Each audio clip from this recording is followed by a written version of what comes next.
வணக்கமானவர்களே, இன்னைக்கு நம்ம பார்க்க போகிற topic torque experienced by an electric dipole in the uniform electric field.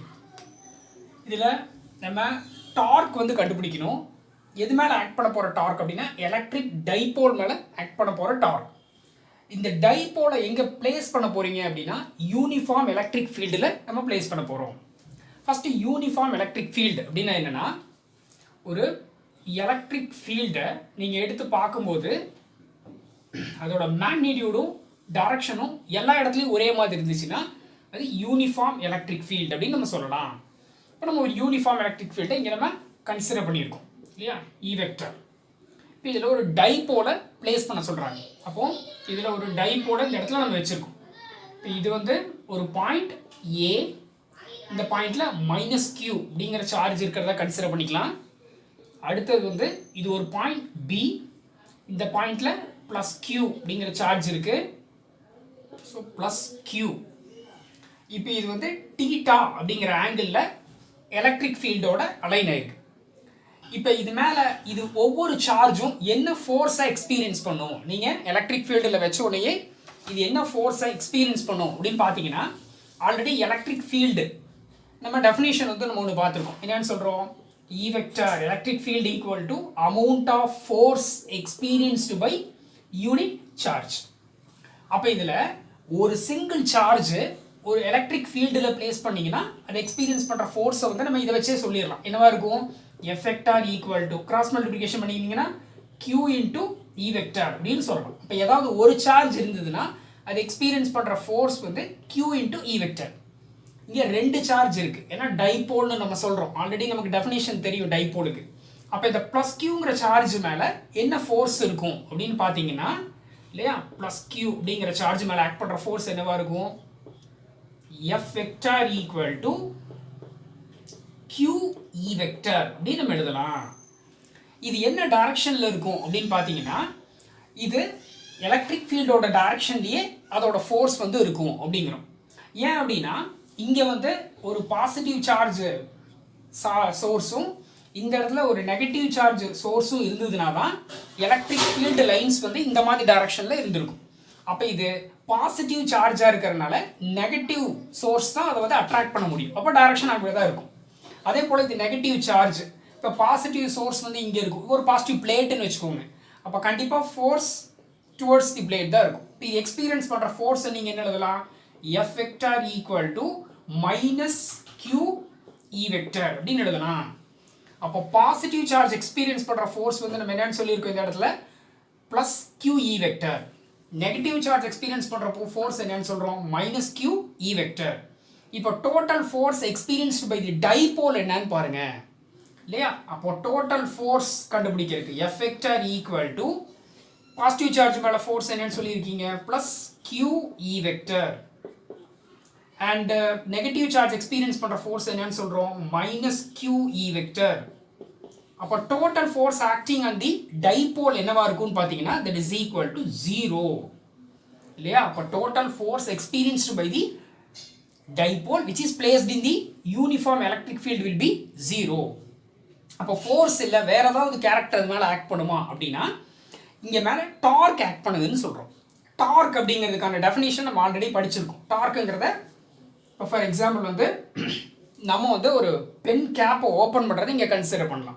இப்போ இந்த பென் கேப்பை நீங்கள் ஓப்பன் பண்ணும்போது ரெண்டு ஃபோர்ஸை நம்ம இங்கே கொடுக்குறோம் இல்லையா, ரெண்டு ஃபோர்ஸ் கொடுக்குறோம். ரெண்டு ஃபோர்ஸ் எப்படி இருக்குது, ஆப்போசிட் டைரக்ஷனில் ஆக்ட் பண்ணுது. ஒரு ஃபோர்ஸ் இந்த டைரக்ஷனில் இருந்ததுன்னா இன்னொரு ஃபோர்ஸ் இந்த டைரக்ஷனில் இருக்குது. It is acting at the same body at two different points and the distance, the perpendicular distance between the two forces can be r. So இப்படி இருந்ததுன்னா இந்த ஆப்ஜெக்ட் என்ன ஆக ஆரம்பிக்கும் அப்படின்னா ரொட்டேட் ஆக ஆரம்பிக்கும். இப்போ இது மேலே ஆக்ட் பண்ணுற இந்த ரெண்டு ஃபோர்ஸஸும் சேர்த்து நம்ம என்ன சொல்லலாம் அப்படின்னா common name of the two forces couple. இந்த couple act on the object, the object will get rotation.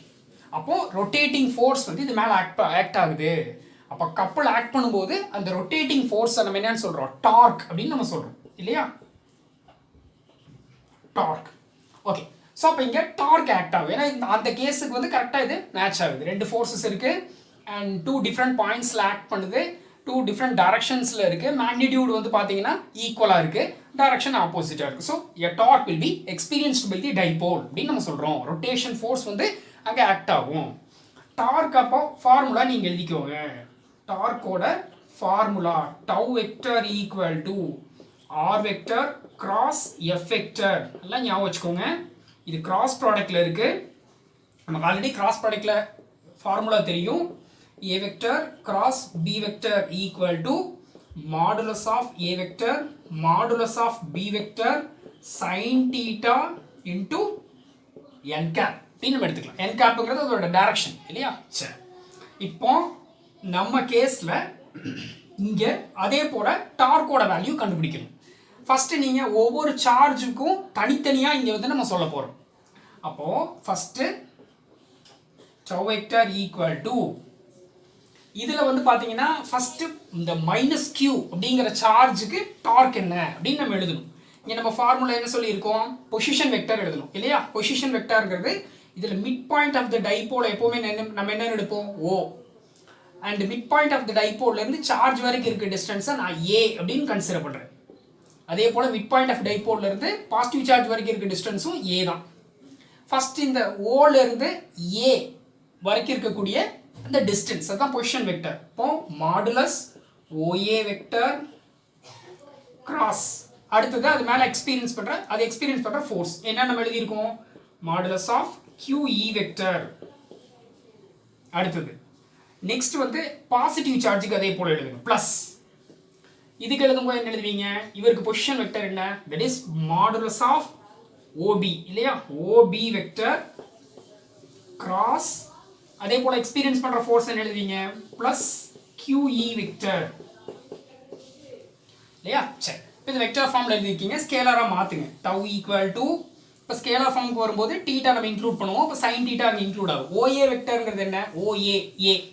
So A அதே போல QE வெக்டர்ங்கிறத வந்து நீங்க என்ன எழுதுவீங்க? QE sin theta. அதே போல இது எழுதும்போது OBங்கிறதும் உங்களுக்கு வந்து A தான். அப்போ பிளஸ் A அதே போல பிளஸ் QE எழுதும்போது என்ன எழுதுவீங்க? QE sin theta.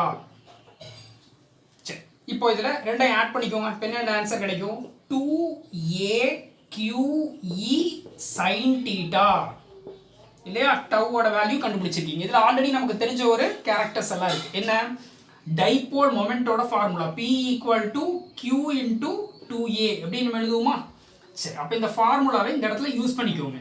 அப்போ Q 2A எல்லாமே இருக்கு. இப்போ தட் இஸ் ஈக்குவல் டு என்ன எழுதலாம்? P and then remaining E sin theta.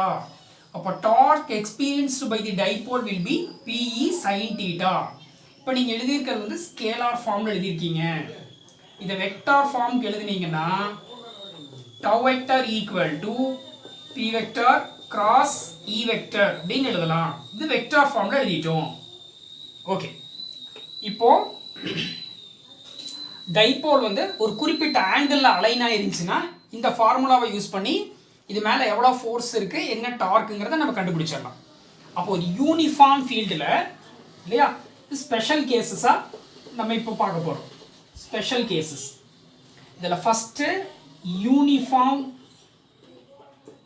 Electric ஃபீல்டில் டைபோலை நீங்கள் பிளேஸ் பண்ணுறீங்க. யூனிஃபார்ம் எலக்ட்ரிக் ஃபீல்டில் ஃபஸ்ட்டு வந்து இப்போ ஒரு சர்டன் ஆங்கிள் எக்ஸப்ட் 0 or 90 டிகிரியாக இருந்துச்சுன்னா நீங்கள் ஃபார்முலா வச்சு டார்க் சொல்லிடலாம். அண்ட் டோட்டல் ஃபோர்ஸ் வந்து கண்டிப்பாக 0 தான். நீங்கள் யூனிஃபார்ம் எலக்ட்ரிக் ஃபீல்டில் வச்சிங்கன்னா எப்போவுமே ஃபோர்ஸ் வந்து 0 தான் இருக்கும். இப்போ சப்போஸ் வந்து பர்பண்டிகுலர் டு யூனிஃபார்ம் எலக்ட்ரிக் ஃபீல்டாக டைபோல் இருந்துச்சுன்னா என்ன ஆகும்? தீட்டா என்ன ஆயிரும்? 90 டிகிரி. அப்போ தீட்டா ஈக்குவல் டு 90 டிகிரி. இப்போ இது எக்ஸ்பீரியன்ஸ் பண்ணுற ஃபோர்ஸ் என்னவா இருக்கும்? F equal to already know that will be 0. ஆனால் டார்க்னா இந்த ஃபார்முலாவில் சப்ஸ்டியூஷன் பண்ணி பாருங்க. sin 90 டிகிரி இல்லையா? அப்போ tau equal to PE sin 90 degree அப்படின்னு எழுதலாம். sin 90 1. So maximum force can be experienced by the dipole PE இல்லையா? ஓகே, ஸோ சப்போஸ் இந்த டைபோல் வந்து அப்படியே மூவ் ஆகிட்டே வந்து parallel to எலக்ட்ரிக் ஃபீல்டாக இருந்துச்சுன்னா என்ன ஆகும்? So theta equal to 0 degree இல்லையா? எலக்ட்ரிக் ஃபீல்டோட டைரக்ஷன்லயே இருக்கு. அப்போ theta equal to 0 degree. So uniform electric ஃபீல்டில் ஃபோர்ஸ் ஈக்குவல் டு 0 தான். இப்போ டார்க் கண்டுபிடிங்க. அதே ஃபார்முலா தான். Tau equal to P E sine 0 degree. Sine 0 0. அப்போ டவ் ஈக்குவல் டு என்ன ஆயிரும்? 0. So neither a net force nor a torque will act on the dipole. Suppose non-uniform இல்லையா, non-uniform electric fieldல dipole place பண்ணியிருந்தா force and torque என்னவா இருக்கும்? non-uniform fieldனா என்ன? magnitude and direction will be different at different points. நீங்கள் அப்படி check பண்ணி பார்த்தீங்கன்னா கண்டிப்பாக ஃபோர்ஸ் ஃபார்ம் ஆயிடும். ஏன்னா வெவ்வேறு டைரக்ஷன்ஸ் வந்து பார்த்தீங்கன்னா இருந்தால் தான் உங்களுக்கு இங்கே நமக்கு டோட்டல் ஃபோர்ஸ் வந்து 0 நமக்கு கிடைக்குது. இது மேபி சேம் டைரக்ஷனில் கூட இருக்கலாம். அப்போ ஃபோர்ஸ் ஆட் ஆகிறதுக்கு சான்சஸ் இருக்குது. அப்போ ஃபோர்ஸ் வந்து கண்டிப்பாக இருக்கும், கண்டிப்பாக டார்க்கும் இருக்கும் இல்லையா? சரி, அப்போ both force and torque will be experienced by the dipole. So public எக்ஸாமில் 1 மார்க்கில் வந்து கேட்கறதுக்கு பாசிபிளான கொஸ்டின்ஸ் இதெல்லாமே. Suppose the electric dipole, suppose the dipole is placed in the electric field இல்லையா? எப்படி? perpendicular to electric field இருந்தால் என்ன? ஃபோர்ஸ் இருக்காது, டார்க் மட்டும் இருக்கும். அப்போ ஒன்லி டார்க். ஆன்சர் வந்து ஒன்லி டார்க் பர்பண்டிகுலராக பிளேஸ் பண்ணிங்கன்னா.